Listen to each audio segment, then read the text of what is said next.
Primera parte. Buda, el amigo del hombre. No existe carácter más sublime, entre todos los servidores del género humano, que el del señor Sakyamuni quien, con justicia, ha merecido el título de la luz de Asia. Justo sería que todas las naciones y razas fuesen educadas en el respeto hacia aquellos seres inegoístas y compasivos que renunciaron a la vida que apreciaban y salieron a defender la causa del prójimo ante la divinidad. El mundo cristiano, fraccionado por tantas barreras religiosas y raciales, desdeña a menudo las doctrinas filosóficas del lejano oriente. No advierte que las grandes mentes no son patrimonio exclusivo de un país en particular, sino de toda la humanidad. En el inescrutable y desconocido oriente resplandece una luz que ha disipado las tinieblas espirituales de centenares de millones de seres vivientes. No podemos permitirnos el ignorar esta gloriosa luz. La enseñanza budista es la más amplia que el mundo ha conocido y al mismo tiempo se afirma que sus adherentes alcanzan a la mitad de la humanidad viviente. Será conveniente, pues, en esta culta época, que dispongamos de toda la información posible concerniente a la más difícil de todas las ciencias, la ciencia del vivir. El Buda Gautama fue un maestro en el arte de vivir, y su penetrante, lógico y razonable punto de vista acerca de la vida, y sus responsabilidades habrán de ser muy útiles para rectificar las actuales costumbres, que encadenan la mente de los hombres. Dios actúa de modos diversos, mediante muchos recursos y en múltiples lugares, pero si alguna vez ha existido alguien a través de quien el Todopoderoso trabajó por la causa de la comprensión humana, ese fue el compasivo Señor del Loto. La enseñanza del Buda, plena de verdades sencillas y sanas deducciones, de ningún modo se opone a los principios del cristianismo. Al contrario, ayuda al mundo occidental en su gran tarea de estudiar sus propias escrituras.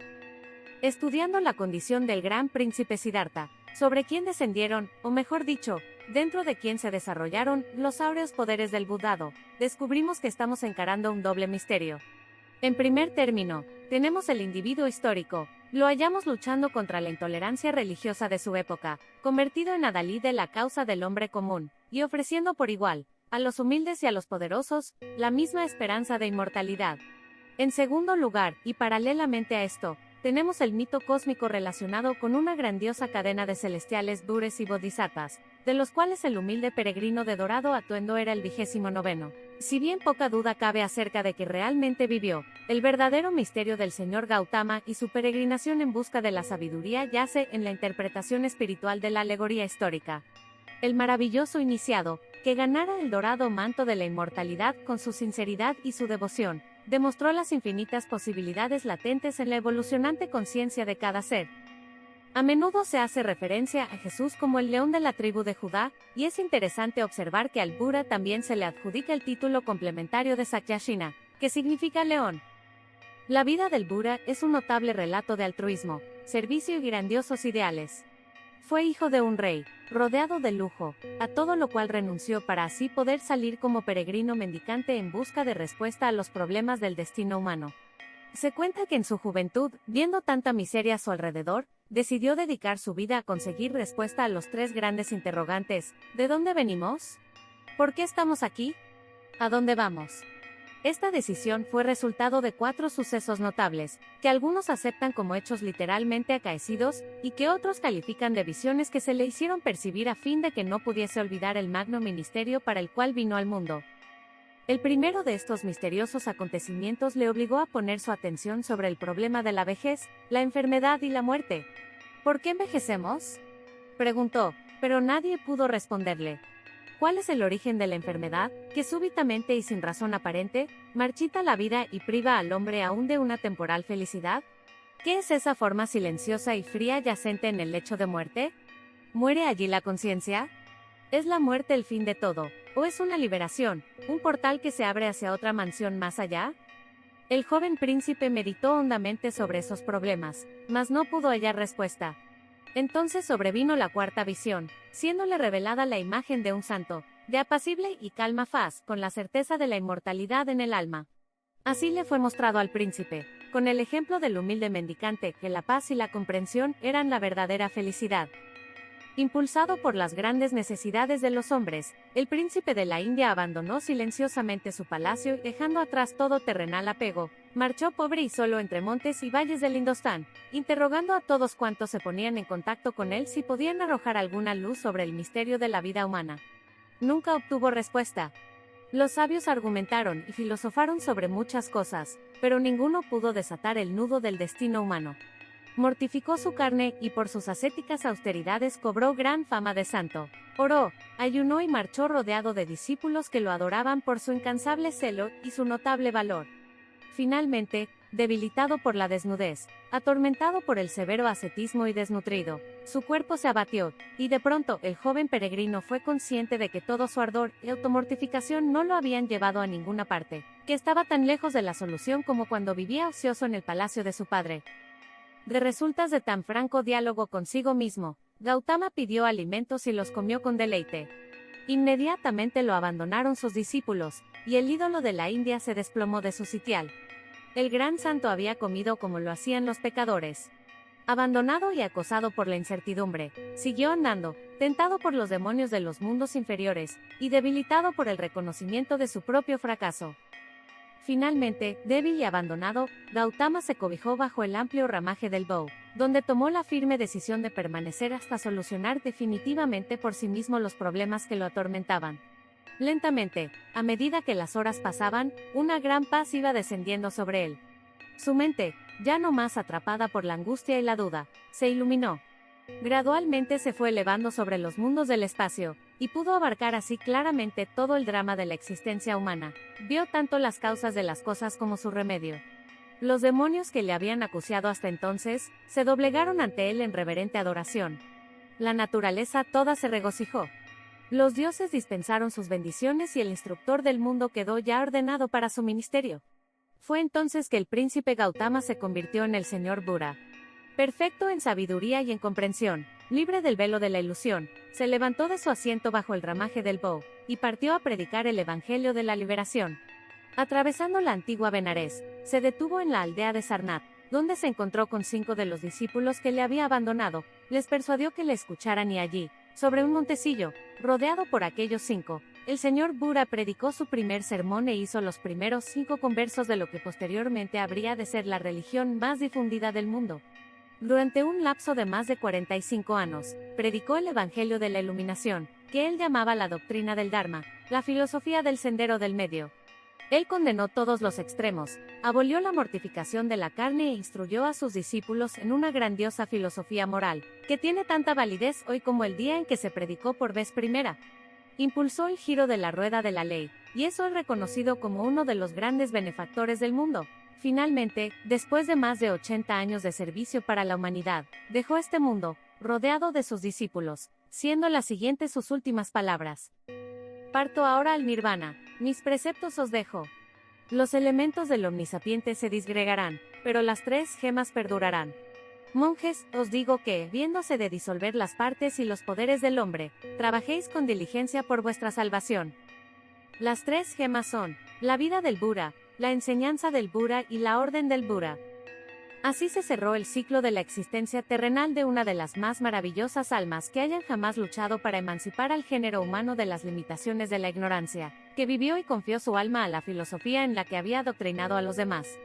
El Buda vivió para ver a la religión fundada sobre su doctrina alcanzar una posición de influencia y poder.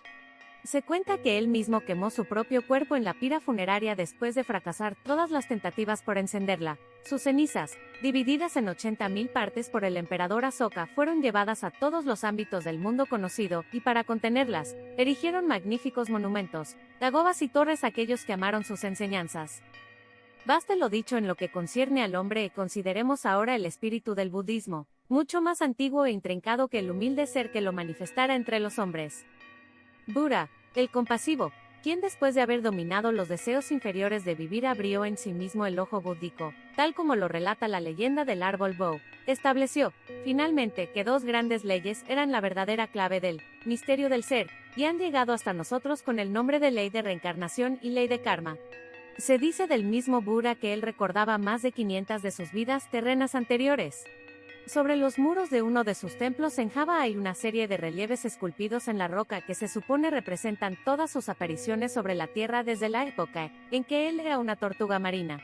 Sus discípulos gustaban tanto en señalar su grande y sincera devoción por el prójimo que aún lo reputaban como amigo del hombre en su encarnación como tortuga, al describirlo guiando hacia tierra a un grupo de marineros náufragos. Pocos son los que han merecido el título de amigo de la humanidad, pero en Oriente nadie discute el derecho del señor Buda a ser llamado el gran humanitario, el gran reformador religioso y servidor de la humanidad. Los budistas enseñan que la vida de un gran liberador tipifica un conjunto de ciertos procesos espirituales que se verifican en el cuerpo humano, y ciertos aspectos de nuestra siempre evolucionante conciencia. Se ha supuesto que todos los semidioses y criaturas celestes del mundo antiguo no solamente personificaban grandes fuerzas de la naturaleza, sino que también ciertos principios fijos en la constitución del alma humana. El Buda simboliza el esfuerzo y el peregrinaje de todo buscador de la verdad, y también la interna conciencia espiritual en la búsqueda de su perdido trono y desde el cual, algún día, regirá la naturaleza del hombre. El espíritu humano es como un humilde y errabundo mendicante, buscando sabiduría en la superficie de los mundos inferiores, ascendiendo con la vista fija en las altas cumbres nevadas, sosteniendo su platillo limosnero o lota, no para recoger monedas sino aquellas aguas de vida que son imprescindibles para el crecimiento del alma. Se nos cuenta que cuando el Buda marchaba errante, desposeído y solo, necesitando vestimenta, entró en un cementerio, tomó la andrajosa mortaja de un cadáver, hecha con tela amarilla. En Oriente está muy difundido el manto amarillo, que ha pasado a ser universalmente aceptado como la vestimenta del monje budista. Una vasta organización ha adoptado como símbolo la mortaja que el maestro tomó del muerto, y así surgió la Hermandad del Manto Amarillo, en honor del amado maestro y cuyos miembros se sienten enaltecidos e inspirados por el privilegio de usar una vestidura copiada de la que el señor Buda había tomado del cementerio. Más de un místico oriental aspira a hacerse merecedor de usar tal vestimenta. Mientras tanto, se prepara para tan magno día, y peregrinando por tierras desconocidas también lo encontramos con su trenza que usa para ceñir su vestimenta o que, rodeando su cuello, desciende hasta su corazón. Como él es un místico, alguna vez trepa por esa cuerda mística mucho más fuerte que cualquiera de sus trenzas y que está compuesta por su espíritu, su mente y su cuerpo, entrelazados en una sola cuerda lo suficientemente recia como para soportar a su conciencia en tanto asciende, dejando atrás el ruinoso templo del hombre inferior. El manto amarillo representa las energías vitales transformadas que, irradiando a través del cuerpo vital, forma en torno suyo un halo de dorada luz. Nunca habrá un cristiano demasiado bueno como para usar una dorada vestimenta como aquella a la que el Buda ganó el derecho de llevar, pues el manto amarillo simboliza el aura luminosa que los cristianos pintan en torno a la cabeza y el cuerpo de sus santos, el traje nupcial del que San Pablo hablara. Somos todos príncipes de la India, sin consideraciones de nacionalidad o credo, y cada uno de nosotros algún día abandonará el reino de la tierra, tal como lo hizo el señor Buda, para ir en busca de aquella eterna luz que es la vida del hombre, más allá de la naturaleza inferior del hombre, de aquella parte de su constitución que siempre quiere comodidades, gratificación de sus deseos y que corre tras la felicidad momentánea. Existe un reino por el cual todos habremos de renunciar al predominio de aquella inferior naturaleza. No habremos de abandonar nuestra mundanalidad por obligación, sino porque descubriremos que existe algo más importante, algo más permanente y más deseable. Alguna vez, como el joven príncipe, percibiremos el desdichado y triste destino de aquellos que viven atrapados en los mundos inferiores, y sentiremos la necesidad de desechar esas cosas y de buscar tesoros eternos. Entonces también nosotros abandonaremos la regia vestimenta del materialismo e iniciaremos nuestro peregrinaje hacia las altas cumbres que llevan a las mansiones de los adeptos, entre los despeñaderos de los Himalayas. También nosotros leeremos el mensaje del loto, y habiendo visto la gloria de sus flores abiertas, reconoceremos que no somos más que pimpollos esperando el tiempo en que habrán de florecer con la gloria de la despertada conciencia. Así, el Buda, aún no bautizado por el grandioso poder de la verdadera iluminación espiritual, busca, bajo todos los climas y a través de todas las regiones, la respuesta al problema de la conciencia humana. Errando por las grutas de la India septentrional, fue de uno a otro adepto, pero su búsqueda fue vana, hasta que finalmente, y dentro de sí mismo, encontró la respuesta al eterno interrogante. Su propio cuerpo, purificado por la oración y la meditación, que en esta esfera de conciencia es servicio y cotidiano dominio de los problemas, habíase enterizado tanto que irradiaba la dorada luz interior del espíritu, y aparecía como ataviado por vestimenta que ningún rey podía comprar. El gran ojo, duplicado esotérico de los órganos físicos, se abrió y le fue dado ver la respuesta de todo humano problema, respuestas que evidenciaban la divina omnipotencia, y la omniabarcante guía de un Dios justo y misericordioso. Lo mismo ocurrirá con todo individuo cuando él, o mejor dicho, su foco de conciencia, reposando bajo el árbol bow de su columna vertebral, domine las etéreas y tentadoras formas que acuden a quebrar su silencio. Entonces, liberada su conciencia de los cuerpos inferiores, y abierto el ojo del espíritu luego de su peregrinaje, verá el gran plan dentro del cual tiene su ser. Hace millones de años, cuando la inicial oleada de vida se agitó por vez primera sobre nuestro planeta, contemplamos la manifestación de un eterno peregrinaje que, millones de años después, continuaba a través de formas que no podríamos reconocer, y millones de años en el futuro estaremos aún justificando al eterno peregrino. En busca de mayor y más plena comprensión, y en la apertura de cada nuevo ojo nos trae la certeza de otros aún dormidos, y el desarrollo de cada nueva facultad nos muestra más claramente aún el gran número de facultades todavía latentes. Se dice que el Buda era llamado el león. El león es el rey de los animales y durante muchos siglos todos los miembros de la familia de los gatos, de la cual es miembro el león, han sido considerados como sagrados. Hay dos razones para ello. La primera es que cuando el gato yace arrollado sobre sí mismo, generalmente con la cabeza tocándose la cola, y teniendo en cuenta las corrientes magnéticas especiales que circulan a través del cuerpo de un gato, se lo imaginó como un símbolo del universo y las corrientes espirituales que se desplazan en torno y a través de él. De ahí que la familia de los felinos era considerada como sagrada por los sacerdotes egipcios de Bubastis, especialmente los gatos tricolores. La segunda razón para su veneración es la facultad que se atribuye a todos los gatos de ver en la oscuridad, simbolizando entonces la visión espiritual, capaz de ver en las tinieblas de los mundos inferiores. Hay una tercera razón por la cual, tanto el Buda como el Cristo, eran llamados leones. El león es el símbolo del valor y aquellos que carecen de valor bien pronto abandonan la gran lucha por la iluminación espiritual. Las estatuillas e imágenes del Buda que pueden verse en la actualidad en las vidrieras muestran usualmente al Señor del Loto con una pequeña bolilla dorada en la frente, entre los ojos. Esto simboliza al centro de la conciencia espiritual en actividad, o chispa divina en el hombre que es ubicado en el seno frontal, entre los ojos físicos, justamente encima de la raíz de la nariz. También en muchas imágenes encontraremos símbolos que vale la pena estudiar, por ejemplo, los hermosos pimpollos y flores que aparecen bordados en sus vestiduras y que representan, sin duda, los centros espirituales activados y rotando dentro de su aura. En muchas estatuas vemos que una de las manos del Buda señala hacia arriba y la otra hacia abajo. Uno de los cuadros más famosos que representan a Platón y Aristóteles muestra a uno de los filósofos señalando al cielo y diciendo, hemos nacido del cielo, y el otro, señalando hacia abajo, respondiendo, hemos nacido de la tierra. En el Buda, el equilibrio entre ambas actitudes y el sendero del medio está simbolizado por sus manos, una de las cuales pide arriba y la otra ayuda abajo. En otras imágenes lo vemos con sus manos formando un amplio círculo sobre su regazo, y sus pies cruzados debajo de ellas. Esto simboliza el completamiento de los dos grandes circuitos de energía actuantes dentro del cuerpo humano. Ambos forman la figura del número 8, o la extraña figura trazada por la naturaleza en la cabeza de la cobra. Si bien hace siglos que Gautama dejó esta tierra, poca duda cabe de que los adherentes de su religión sobrepasan en número a los de cualquiera otra.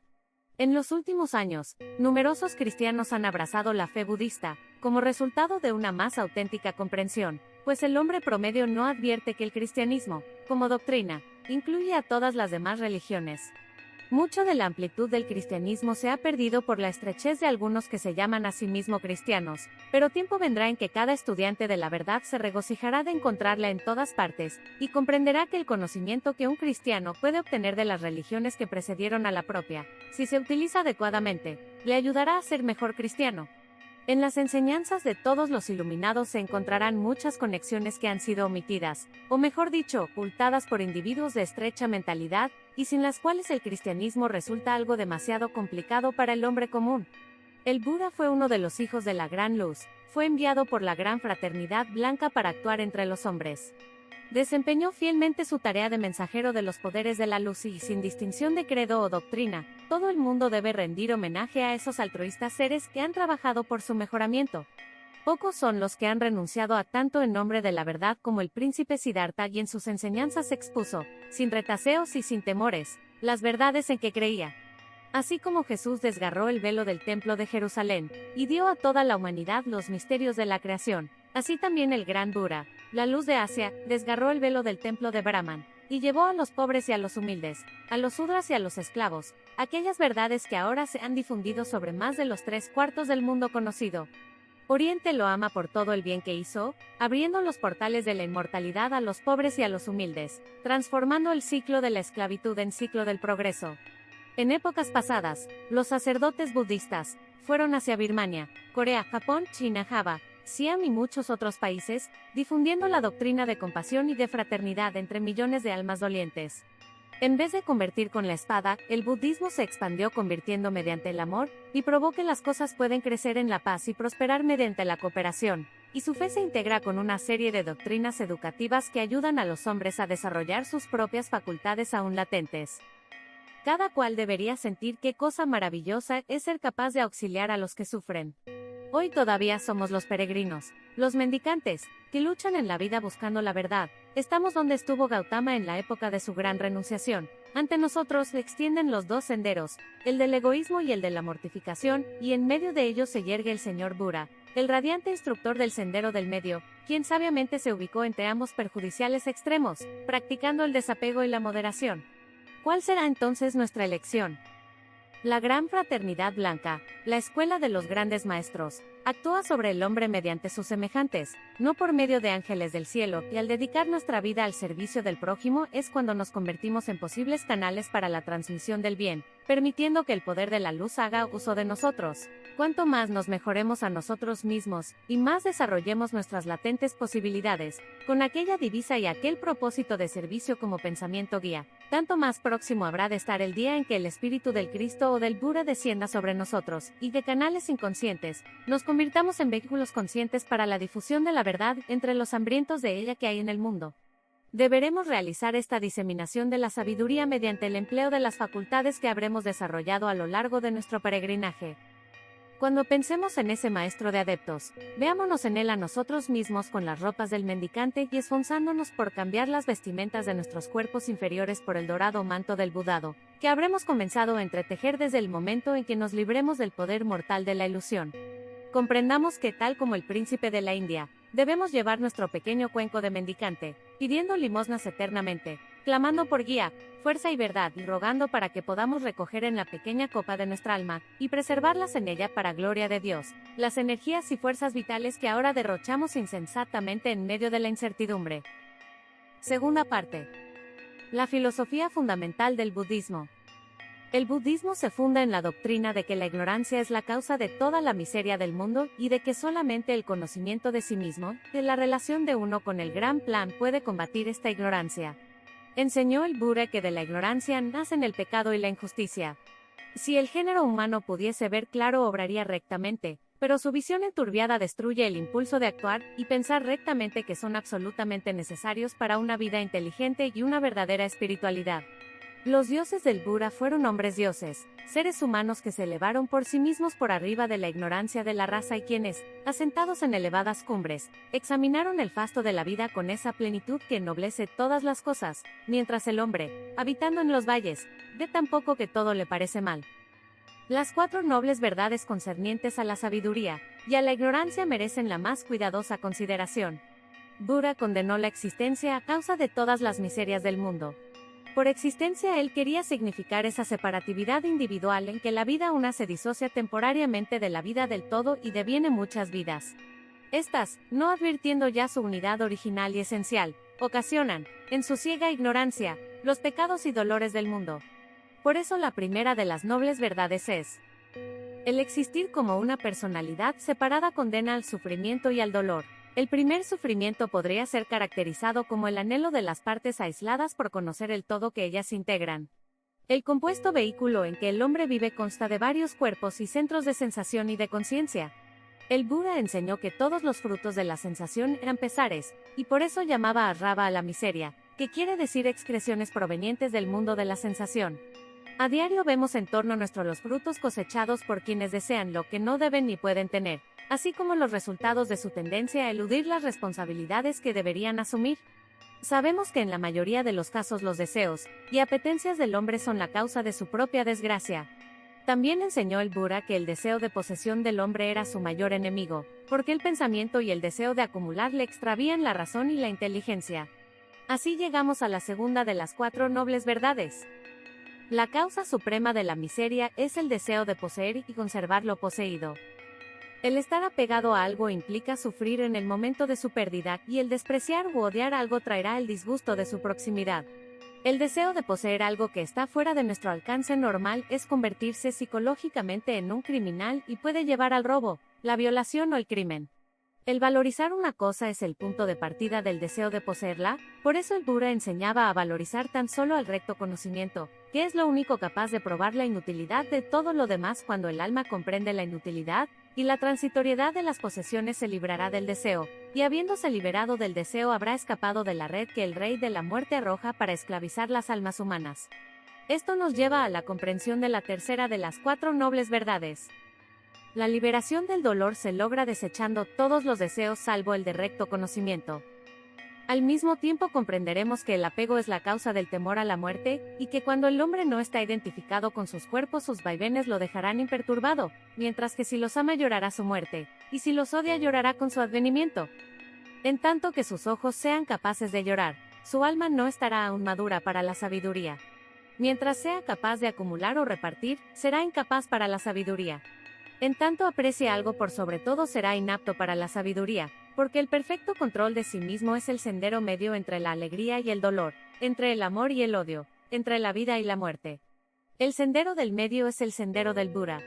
A fin de poder hallar ese sendero del medio deberemos comprender la cuarta noble verdad. El sendero de la liberación y de la cesación de todos los opuestos es el octuple noble sendero, el sendero de la inmortalidad. Los más antiguos preceptos del budismo establecen que no ha de hacerse mal a nadie, que todo lo bueno debe ser favorecido y desarrollado, y toda virtud fomentada, que la mente, con sus múltiples y complejas funciones, debe ser puesta bajo completo dominio, y que este es el camino para llegar al Buddhado.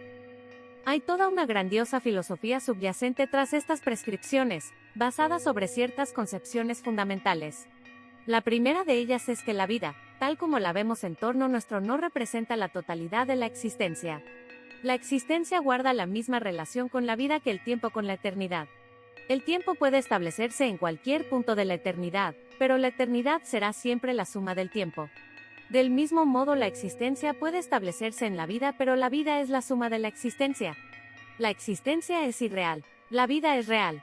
Lo único capaz de juzgar la pequeñez de la existencia es la grandeza de la vida. El Buda era evolucionista. Sus dioses eran dioses en crecimiento. Jamás discutió acerca de la causa primera. Las almas a las que sirvió eran almas que estaban creciendo. Los espíritus a los que asistió eran espíritus en desarrollo. Enseñó que la evolución era el proceso de la existencia reabsorbiéndose en la vida, y que la más grande de todas las conquistas era alcanzar el nirvana, en el que el pasado, el presente y el futuro eran absorbidos en el eterno ahora. También el Buda enseñó que el apego a la existencia impide la unidad con la vida, que el mal era todo cuanto obstaculizaba el retorno de las partes a su fuente primigenia. El Buda vio que había 2 caminos, uno para el ignorante, obligado a girar ligado a la rueda de la vida y de la muerte en su sentido más estrecho, y el otro, para el sabio, que por el conocimiento de sí mismo y el autodominio podría liberarse de las brasas a las que el ignorante se adhiere en agonía, y podría así hallar el sendero del medio que, como el eterno ahora, separa el ayer muerto del mañana sin nacer. Esta era la filosofía del glorioso Buda, la filosofía de desechar todo para que el alma pudiera ganarlo todo. Enseñó que el deseo de alguna cosa exigía el sacrificar valiosos tesoros para asegurar el objeto deseado, que probablemente era de escaso valor, y que valorizamos por el mero hecho de desearlo, y que por eso mismo el deseo destruía el sentido de la valorización, pues el deseo coloca las conquistas mundanas sobre las de la sabiduría y las personalidades sobre los principios. De ahí que el Buda reuniera las legiones de la lógica y el buen sentido y atacara la fortaleza del deseo, predicando que el hombre era destruido por sus deseos, que su alma estaba sepultada bajo sus acumulaciones, y que su espíritu era un esclavo de las chillonas chucherías de que se había rodeado.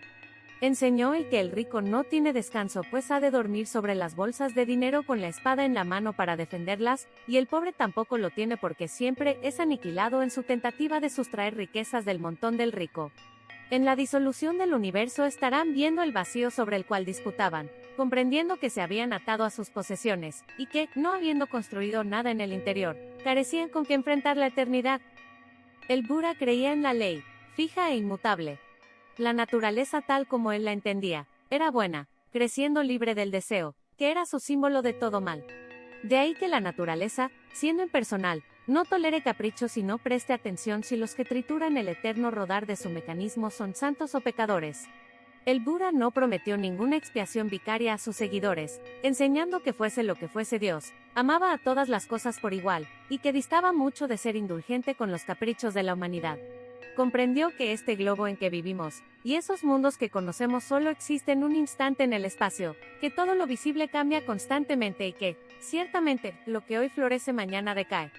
Simbolizaba, como los brahmanes que le precedieron, al mundo como un agitado océano sobre el cual la humanidad se mantiene a flote en pequeños barcos embestidos por los vientos, cada uno tratando de guiar su barca hacia algún puerto determinado. Inútil será tratar de forjar una idea de una ola porque antes de terminar su imagen, habrá cambiado y desaparecido.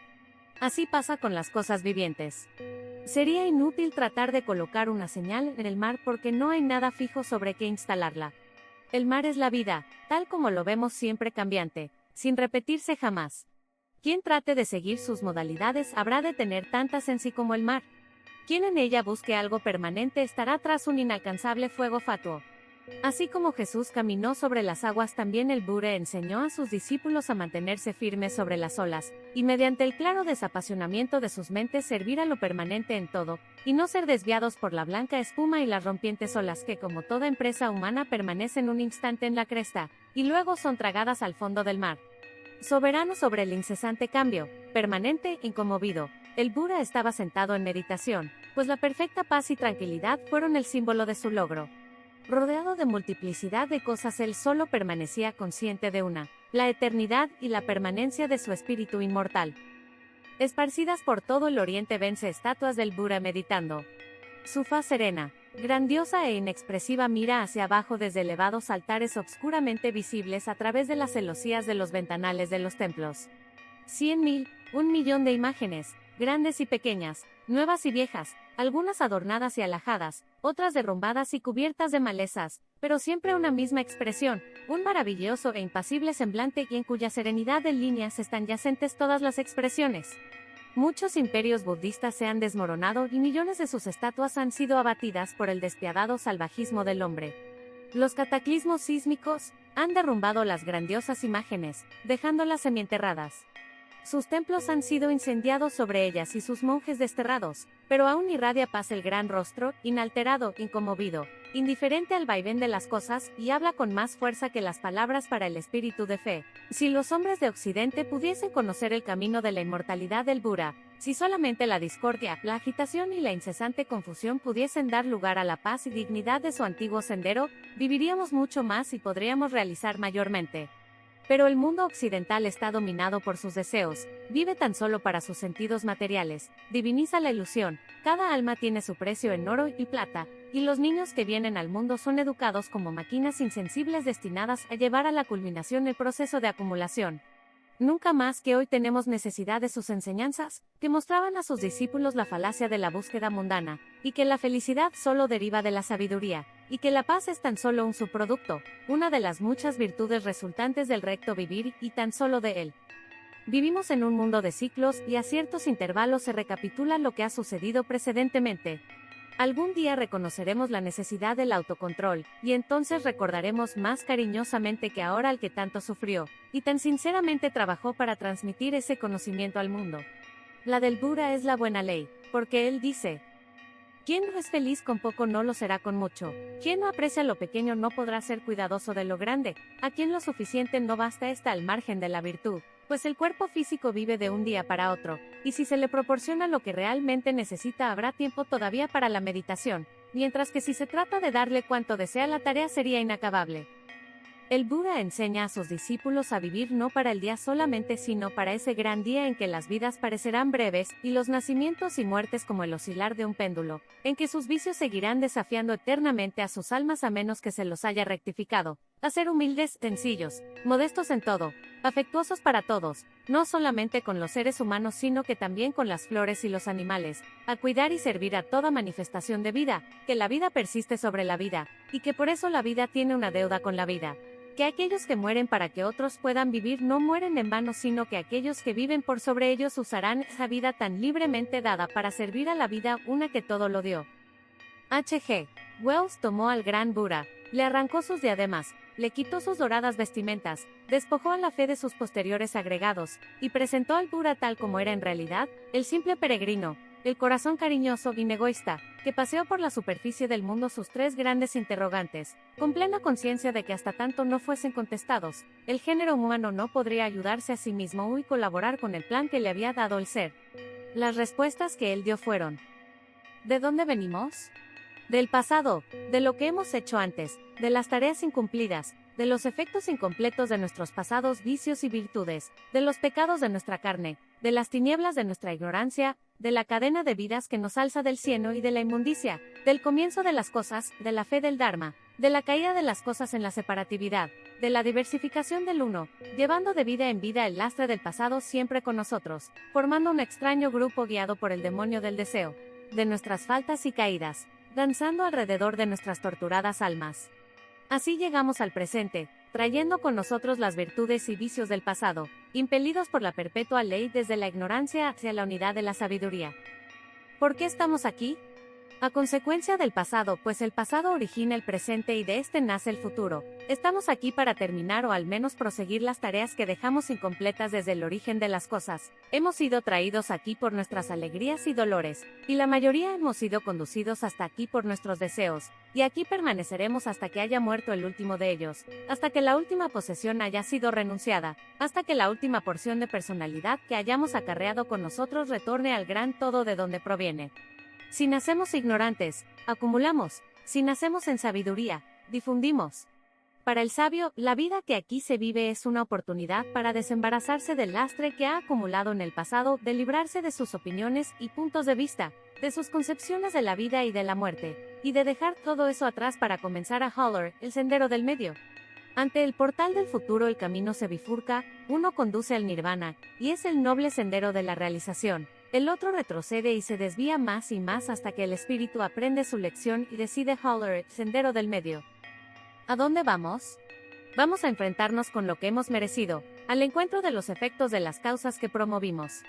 Aquellos cuya labor ha sido incompleta, rodarán solamente por la periferia de la rueda para retornar y completar sus tareas. En cambio, aquellos pocos que han hollado el sendero de equilibrio que conduce al nirvana, donde una vez agotadas sus acciones, los seres se reúnen con la causa encausada de la que partieron, van para aguardar el nuevo destino que el Creador considere apropiado asignarles. Se dice que el señor Buda ha terminado sus tareas, que ha aprendido la única lección que el mundo puede enseñar, la lección del discernimiento, que habiendo aprendido a elegir sabiamente entre lo permanente y lo impermanente, desenmascaró a la gran ilusión. Desenmascarar los defectos es la tarea del alma. Conservar el equilibrio en medio de las cosas es el camino del Buda. Contemplar la vida pero no dejarse atrapar por ella es la ley del Buda. Salir de la vida y penetrar en nueva vida es el deseo del Buda.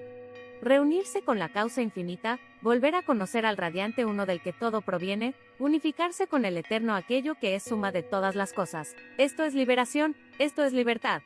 Reabsorberse en la realidad es la meta del glorioso Buda. Tercera parte: los 10 mandamientos del Buda. 1. No matarás. En la naturaleza la vida es sagrada. Matar es aceptar el karma por haber impedido a una vida su ascenso a lo eterno. Matar es obstaculizar una oportunidad de crecimiento, y el que impide a un alma su marcha hacia la eternidad es el más grande de los pecadores. La vida del budista es inofensiva. No solamente habrá de abstenerse de matar los cuerpos, sino que habrá de cuidarse mucho de matar las esperanzas del hombre, y mucho menos aún un ideal o una virtud, por descuido o falta de consideración. Para las vidas de los reinos inferiores, animales, plantas y minerales, también demostrará amor y afecto. Y a medida que avance en el sendero, no deberá matar nada del todo, sino que vivirá de los frutos de las cosas y aún eso, a partir del instante de su madurez, el punto a partir del cual caerán por su propio proceso. 2. No robarás. El budista no desea lo que a otros pertenezca, y el crimen consiste no solamente en tomarlo sino ya en desearlo. El verdadero budista considera pecado aún el hurtar al que mucho tiene, pues ello evidencia la presencia del demonio del deseo, que es el más terrible de todos los pecados. Y no solamente el budista habrá de respetar las pertenencias materiales de su prójimo, sino que no habrá de menoscabar su honor, sus esperanzas o cualquier otra posesión moral, ni codiciar el corazón, la mente o el alma de ninguna cosa, ni se apodera de animal, planta u otro ser vivo alguno. 3. No cometerás adulterio. Aquí aparece nuevamente el deseo, incluido entre los grandes pecados. También aquí el budista hace resaltar el hecho de que el pecado ya cometido en la mente es más grave que la ofensa realizada en el cuerpo, y el deseo de pecar es una verificación de las enseñanzas del gran Buda de que el deseo es el origen del pecado. 4. No mentirás. Para la laicidad budista no debe haber falsedad. Se enseña a los budistas que la mentira aparece en la naturaleza como un espíritu maligno, en la que lucha con la realidad del incidente o condición, y es un pecado que haya guerra en todas partes, y que uno que miente asalte la realidad y coloque obstáculos en el sendero de otras almas. 5. El budista no ingerirá bebidas alcohólicas. Se dice que el alcohol derrota al hombre y lo entrega a sus enemigos, los deseos, por eso, no ingerirá nada que pueda dificultar su autocontrol ante ellos. Su bebida será el agua y su alimento lo más sencillo posible, porque la sencillez es signo de sabiduría, mientras que la complicación lo es de ignorancia. 6. El budista solo comerá en los momentos establecidos. Él controlará su vida y elegirá ciertos periodos para todos los hábitos de su vida diaria. Se fija ciertos periodos y obligación demuestra su dominio de sí cumpliéndolos inexorablemente. Cuando se desvía de ellos, se pone en evidencia que lo ataca nuevamente su enemigo, el deseo.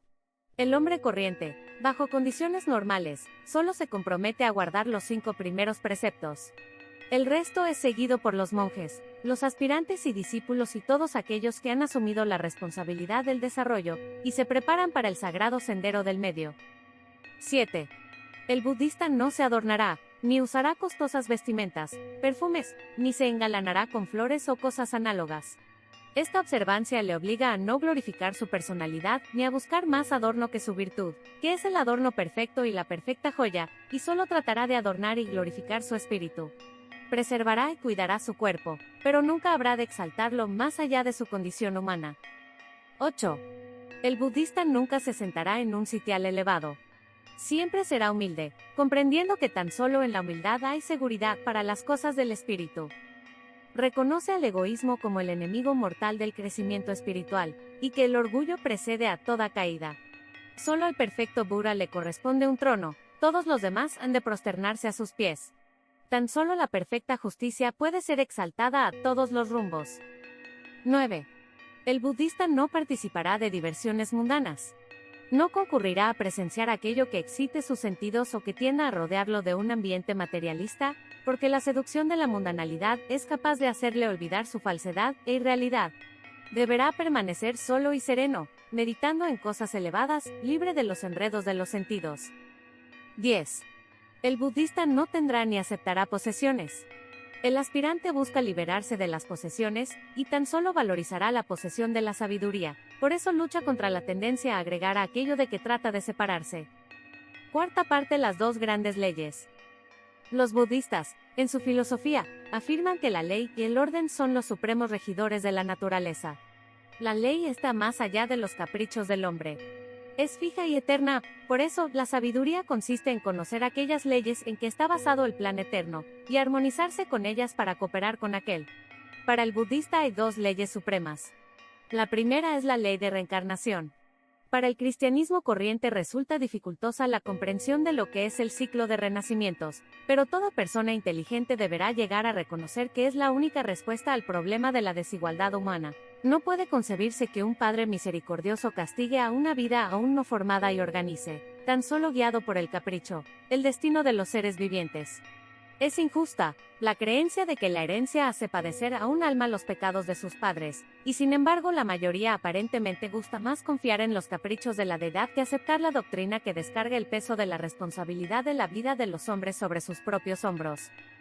La ley de reencarnación es una de las afirmaciones fundamentales de la doctrina budista. La reencarnación es la única concepción de la vida que es universal en oportunidad y personal en responsabilidad. Si bien la aceptación de esta ley no acerca el cielo, disipa al menos la idea de una eterna e infernal condenación, que es el espantajo de la religión cristiana. Si alguien merece el castigo de un infierno eterno de fuego y azufre, es el que creó esta idea. No es razonable y es irracional el suponer que una vida, vivida entre un cúmulo de dificultades como las que acosan al género humano, deba ser la única oportunidad. El imaginar que como resultado de unas pocas decenas de años vividas aquí abajo, una persona deba ir al cielo o al infierno por toda la eternidad es la mayor de las injusticias que la mente humana pueda concebir. La doctrina de la reencarnación enseña la igualdad de oportunidades para todos, y que no hay privilegios especiales para nadie, siendo el éxito la recompensa por buenas acciones, y el fracaso el castigo a la indolencia. Descarga la responsabilidad de la salvación humana de los hombros de la deidad y la coloca donde corresponde, sobre los hombros del individuo. El Buda enseñó a sus discípulos a trabajar con diligencia por su propia salvación y la gente sensata sabe que, en último análisis, es este el único y solo el único camino de lograr la paz. La ley de reencarnación justifica y preserva la dignidad del plan de la creación, explica la desigualdad humana, y para quienes deseen realmente ubicarse inteligentemente en la naturaleza, ofrece el incentivo de su logro final a todo ser viviente, enseña que toda tarea incompleta hoy será exigida mañana hasta que el éxito corone la lucha de todo ser viviente por conocerse a sí mismo. La ley de reencarnación puede ser definida como la aplicación al caso individual de la conciencia del hombre, de la ley de evolución. Sabemos que las formas evolucionan, podemos estudiar la gradual evolución de la estructura física desde su simple origen hasta su compleja madurez y de allí a su final disgregación. La doctrina de la reencarnación enseña que el hombre evoluciona a través de la naturaleza y con ella, edad tras edad, y que todas las formas desplegadas en torno nuestro en la naturaleza son otros tantos testimonios de centros de conciencia que ahora comprendemos son el invisible impulso detrás de cada forma visible. La ley de reencarnación enseña que el hombre vuelve periódicamente a esta tierra física, reiniciando sus deberes en ella en el punto en que los había dejado la última vez, y que este proceso sigue hasta que aprende todas las lecciones que aquí pueden ser aprendidas. Las filosofías de Oriente enseñan que se verifican alrededor de 800 encarnaciones en cada oleada de vida, y que el espíritu renace en el mundo físico cerca de 800 veces, y que otras tantas lo deja mientras el género humano va aprendiendo sus lecciones. El budismo no separa al hombre de la naturaleza sino que lo considera como un producto de ella, enseñando que está permanentemente controlado por sus leyes hasta que aprende a hallar el camino del medio, el cual finalmente lo liberará de la naturaleza solamente cuando haya superado su ámbito. El budismo hace del hombre un estudiante y de la vida una escuela, y llama días de clases a los periodos entre el nacimiento y la muerte, separados uno de otro por noches de descanso. Con la ley de reencarnación el hombre responde a muchos interrogantes. El budista explica por qué algunos nacen ricos y otros pobres, algunos rodeados de la opulencia y otros en medio de la mayor escasez. Está satisfecho con la vida, consciente de que él es la causa de la vida tal como la advierte. Podemos sintetizar esta filosofía con los siguientes pensamientos. Cada individuo es exactamente lo que él se ha ganado el derecho de ser. Está exactamente en el lugar en que se ha ganado el derecho de estar. Lo rodea aquella felicidad cuyos derechos ha adquirido en el pasado. Se enfrenta en la actualidad con las deudas contraídas en el pasado y que hoy le salen al encuentro. La infelicidad en la presente vida es el resultado del sufrimiento infligido a otros en alguna vida anterior. Si su cuerpo hoy es débil, es porque lo descuidó en su última encarnación. Si hoy no tiene amigos es porque en su última vida no los hizo. El hombre es el resultado de su pasado. Aquellos dones o facultades de que goza hoy son el resultado de su sincero trabajo de ayer, mientras que sus defectos y fracasos lo son del hecho de que en vidas anteriores no se controló a sí mismo, y fracasó en la tarea de construir sus virtudes. De todo lo precedente es fácil deducir la absoluta honestidad de tales puntos de vista, que no dan cabida a la suerte ciega. Causa y efecto rigen este universo, en el que no hay lugar ni para milagros ni expiaciones vicarias, ni mezquindades religiosas. Todo es suprema justicia, inteligencia y compasión. La segunda de las grandes leyes del budismo es consecuencia obligada de la primera, es la llamada ley de karma, cuyo significado literal es compensación, o causa y efecto aplicados a las acciones de los individuos. Es el mismo contenido del pensamiento que expresara el Maestro Jesús cuando habló de sembrar y de cosechar, cuando dijo que de acuerdo a lo que sembraréis, aquello cosecharéis. El budista dice que cada uno de nosotros está pagando las deudas contraídas en el pasado, y que se está construyendo su destino futuro con su comportamiento diario hoy y aquí. Podemos resumir sus pensamientos concernientes a la ley de karma como sigue. Cada efecto es en naturaleza igual a la causa que lo produce. En el mundo espiritual la acción y la reacción son iguales. Todo pensamiento e ideal en la vida, como actividad, tienen una reacción acorde con y medida por la acción que los producen. Enfermedad, dolor y debilidad son todos resultados de nuestro mal uso y desconocimiento de las grandes fuerzas de la naturaleza. Cada individuo es personalmente responsable de cada alegría y de cada dolor que encuentre en los caminos de la vida. Por eso, ante todo sufrimiento y todo pesar, el budista habrá de ser paciente, consciente de que las causas de todo dolor y todo infortunio que le sobrevengan no son otras que su falta de consideración para los demás, su fracaso para enfrentar las responsabilidades de la vida, su carencia de autodominio. Reconoce que el vehículo físico, a través del cual se manifiesta su infortunio, no debe ser particularmente vituperado, pues esta condición personal es tan solo el vehículo mediante el cual actúa la ley de karma. También advierte que no solamente pasa a la vida próxima con las impagas deudas de la que deja, sino que también lleva consigo todo el buen karma correspondiente al bien realizado, y que cuando aprende a hacer bien las cosas está engendrando únicamente buen karma. La ley de reencarnación le da la oportunidad de enmendar sus errores. Así, cualquiera sea su actual nivel físico o espiritual, será algún día perfecto como es perfecto el Padre de los cielos. Esta es la ley de karma. Estas dos leyes son la columna vertebral del sistema budista.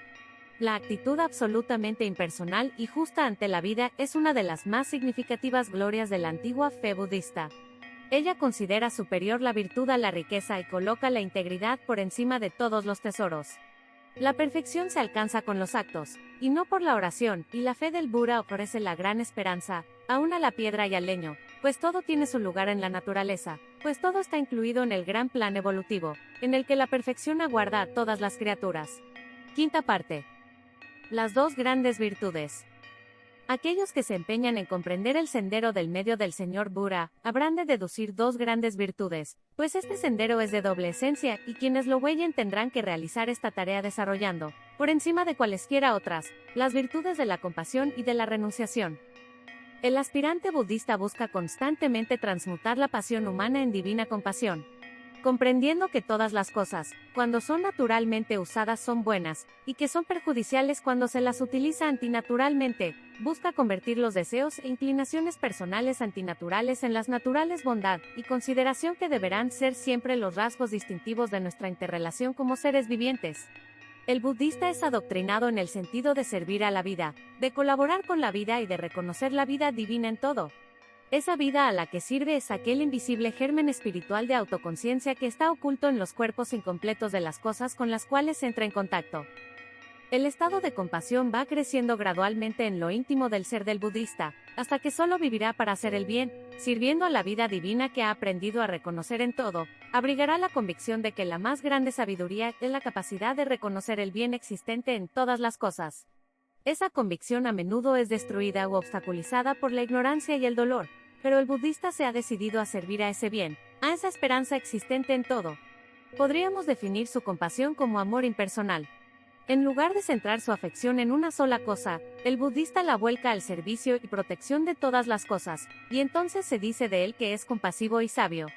Considera a las hojas de hierba y a las piedras como sus hermanos menores, sabiendo que a su debido tiempo, a través de la evolución, llegarán a ser humanos tal como él lo es actualmente, y viendo en su mudo y doloroso testimonio las etapas de crecimiento a través de las cuales pasará su propia alma, las considera con cariño y las asiste en sus necesidades. Luego se vuelve hacia el sol, la luna, las estrellas y los invisibles devas, anhelando el día en que será como ellos, refulgente luz en los cielos. Aprende que toda forma de vida evoluciona y que servirá mejor a las cosas cuando coopere con esa evolución. De este modo, sin malicia para con nadie y caritativo con todo, reconociendo en toda diferenciación la presencia de la vida una en una determinada etapa de su peregrinación, también aprende no a juzgar ni criticar a las cosas, sino simplemente a amarlas y servirlas sin egoísmo y sin reserva. Su fe le hace ver que cuando ama a todas las cosas como propias y a las propias como a todas, las frágiles humanas emociones ceden su lugar a mayores y divinos sentimientos. El budista sabe que cuanto más impersonales son sus sentimientos, más semejantes serán a los de Dios, porque Dios ama a todas las cosas por igual, y que, mientras no personifique a Dios, creerá en su omniprotectora presencia que representa la culminación de la sabiduría y de los verdaderos sentimientos. Tales fueron las enseñanzas de su Señor de compasión y Maestro, y a ellas rinde reverencia. La segunda gran virtud que debe adquirir el budista es la renunciación. Debe renunciar al yo. Debe renunciar a la posesión de un yo, debe renunciar a la personalidad y a las creaciones de la personalidad, porque todo eso son causas de dolor, todas esas cosas ciegan los sentidos, y atan la conciencia a la rueda de la vida. Su ideal será apartarse totalmente del mundo material y de sus leyes, hasta que, viviendo en él solo como una criatura física, exista tan solo para el bien que está a su alcance realizar. Cree que será feliz únicamente si se olvida de sí mismo y su alma no alcanzará la paz hasta que él está tan ocupado auxiliando a los demás que ya no pueda pensar en sí mismo. Cree que todos los vicios nacen de la ociosidad, todos los sufrimientos del amor y del odio, y que todos los desastres se derivan de la acumulación excesiva de bienes materiales. Renuncia al mundo tratando de atravesar el velo de la ignorancia humana elevándose por encima de todas las cosas que encadenan a los sentidos e insensibilizan al alma. Si quien ha renunciado a todas las cosas también ha renunciado a la facultad de perderlas, ¿cómo podremos ser felices con ese sentimiento de pérdida? Pues porque no siendo dueño de nada, no poseyendo nada, no deseando nada el hombre es el amo de todas las cosas, porque no deseando nada es dueño de todo cuanto pudiera desear. Debe tenerse muy en cuenta que estas concepciones budistas no han de ser aceptadas tan solo intelectualmente, porque la mera aceptación intelectual de las mismas es tan útil como un libro sobre alimentación a un hambriento. Tan solo cuando se convierten en realidades conscientes es que realmente cumplen con su finalidad. El hombre no puede aprender solamente aceptando cosas sino únicamente siendo tales cosas. Como diría el budista, no soy egoísta y no puedo, por tanto, ser ofendido, no me resiento porque soy libre de pasiones y deseos, los celos no pueden hacer presa de mí porque no amo unas cosas más que otras, como soy libre del afán de posesión no me aflige la pérdida de algo, ni la crítica ni la gratitud me acongojan, porque sirvo a todas las cosas por amor a ellas mismas, y no con la esperanza de recompensa alguna. Por todo ello, no sufro ni tampoco soy feliz, porque la felicidad no puede existir sin el sufrimiento ni el sufrimiento sin la felicidad. Me afirmo en el sendero del medio, entre ambos extremos y permanezco sereno, dignificado e inconmovido, pleno de una paz que sobrepasa toda comprensión, calmo y seguro en el conocimiento de la inmortalidad, libre del tormento de los apetitos, de las limitaciones de los sentidos, de la esclavitud de la mente, y de la incertidumbre de la ignorancia. Tengo aquello tras lo cual se afanan los hombres, la cesación del dolor y el despertar de la plenitud. Firme en la determinación, todo me pertenece porque nunca lo reclamo, y no reclamándolo, nunca mi posesión me es disputada. Sexta parte. El noble octuple sendero.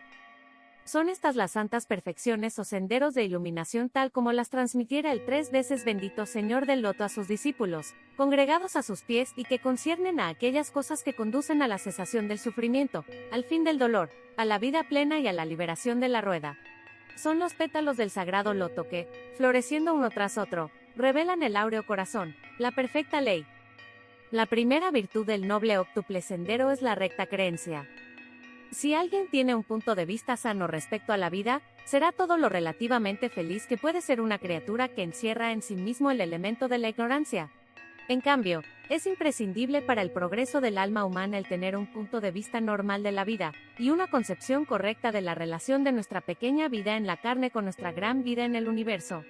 El mundo está lleno de gente morbosa y neurótica que todo lo ven sombrío, lleno de corazones quebrantados y de seres desilusionados, de hombres y mujeres disconformes con la vida, prestos a abandonar la lucha por sentirse demasiado débiles ante lo aparentemente inevitable.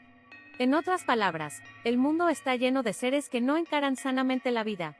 Quienes encaran sus pesares con paciencia y enfrentan sus problemas con serenidad, aquellos que ven en cada desilusión un estímulo para mayores conquistas, esos poseen el recto punto de vista para con la vida.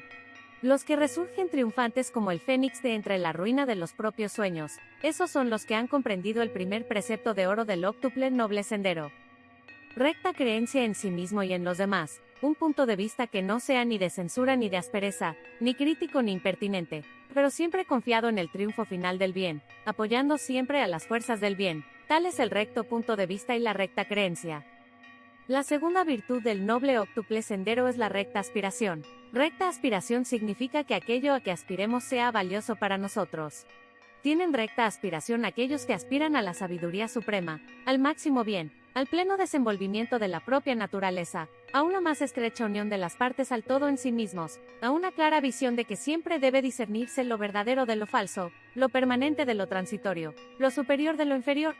También aspiran rectamente quienes buscan controlarse a sí mismos, coordinar sus facultades individuales, liberarse de los apegos, educarse, desarrollarse e iluminarse acerca de ellos. Los que buscan la opulencia, el ser apreciado por lo que ellos aprecian, el dominar a los demás, el ser reverenciado por los hombres, esos sustentan aspiraciones erróneas, pues marchan en pos de cosas que solo acarrean dolor a su poseedor. Es recta aspiración el buscar la verdad y el dominio de sí mismo, con sus principales frutos la virtud y la compasión. Tales las enseñanzas del glorioso Buda. La tercera virtud del óctuple noble sendero es la recta palabra. Recta palabra significa que ha de cuidarse que no salgan por los labios sino palabras de estímulo, amabilidad y servicio. Es un pecado el mucho hablar, así como el pronunciar palabras hirientes o de crítica. Ninguna argumentación producirá sabiduría ni la discusión verdad alguna. Que nuestras palabras sean pocas y amables, bien escogidas, y dichas en voz no muy alta, que ellas sean para glorificar al Gran Uno, como un incienso que asciende hacia el Altísimo. Que nuestra lengua predique un evangelio de bondad y compasión. Utilizar la boca para la murmuración ociosa, la difamación y la calumnia es el peor de los pecados, pues todo eso son ofensas para los oídos de Dios. El que usa su lengua como espada será cercenado por su misma arma. Antes, al contrario, que trate de imitar al señor Buda, cuyos labios de loto, al abrirse, eran como vida para el hombre y cuyas palabras eran como perlas para ser atesoradas y reverenciadas todos los días por todas las generaciones. Esta es la recta palabra, la de palabras que deben ser guardadas en el corazón de quienes las oyen, y adoradas en el alma de aquellos que las pronunciaron y que suenan para el alma como suave murmullo de aguas que fluyen tranquilas, puras e inmaculadas. La cuarta virtud del noble óctuple sendero es la recta conducta.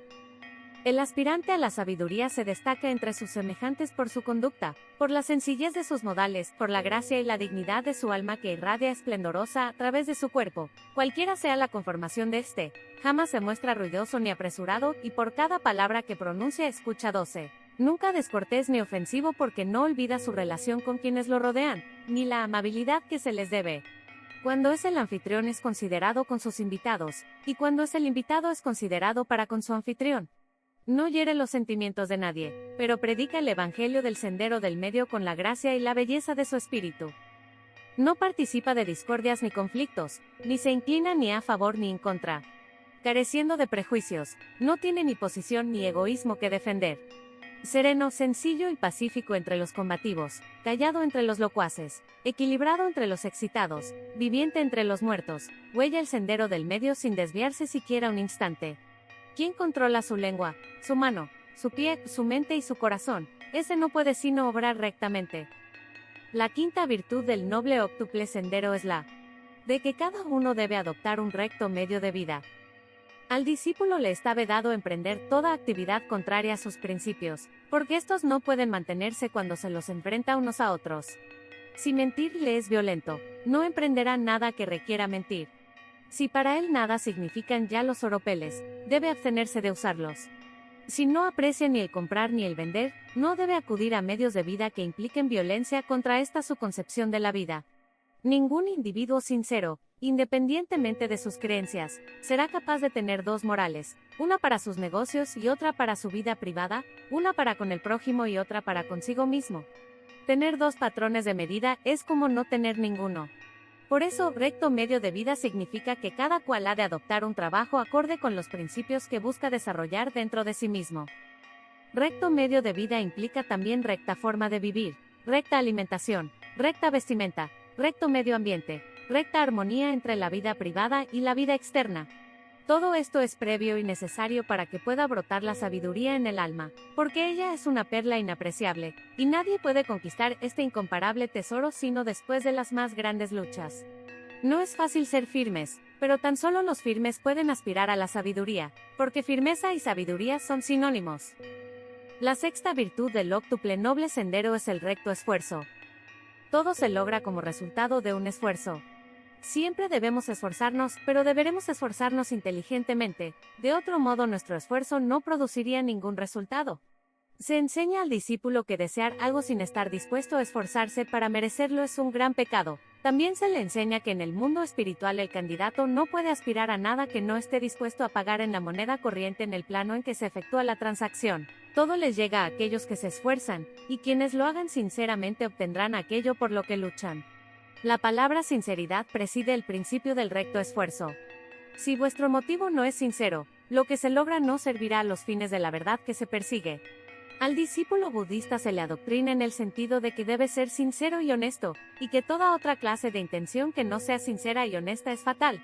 Si desea poder para imponerse a los demás, no es sincero, y cualquier forma de poder que adquiera solo servirá para perjudicarle, pero si lo que desea es inteligencia para emplearla en ayudar e iluminar a los demás, entonces es sincero y obtendrá todo el poder que no desee para sí mismo. El sendero del medio es el sendero de la sinceridad, en el cual la mente y el corazón se esfuerzan juntos para construir el carácter. Recto esfuerzo es hacer lo correcto, porque es lo recto, es tener recta intención, y todo es bueno o malo según la intención que a ello nos impulsa. La séptima virtud del óctuple noble sendero es la recta atención. Al discípulo se le enseña a estar siempre atento. La tarea de la mente es estar siempre alerta, anticiparse a las necesidades de los demás, y en meditar acerca de las necesidades del yo superior. Es tarea de la mente el discernir entre necesidades y deseos, y quien pueda hacerlo será verdaderamente sabio. Cuando se ha alcanzado el dominio de la mente, todos los pensamientos son buenos y la vida será inofensiva.